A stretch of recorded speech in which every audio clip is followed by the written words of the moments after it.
The U.S. Embassy in Ukraine has issued a warning of an increased threat of missile strikes on May 9, specifically in Kyiv and the Kyiv region.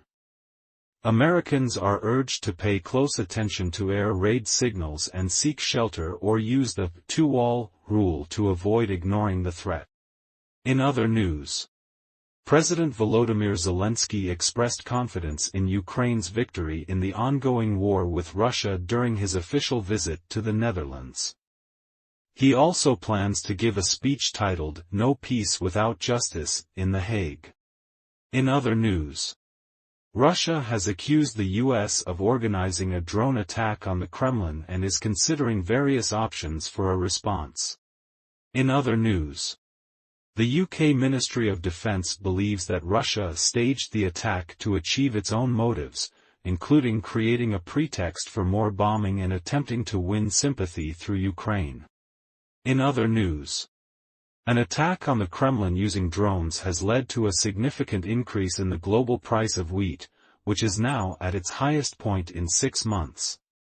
This price surge is especially challenging for Ukraine, which relies on exporting its grain through the Black Sea. In other news, meanwhile, drones and rockets from Russia have been targeted and destroyed by Ukrainian air defense forces in Kyiv's airspace.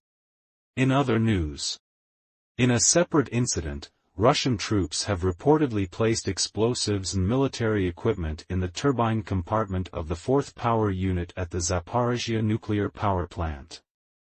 Ukrainian authorities have denounced this as an act of nuclear terrorism.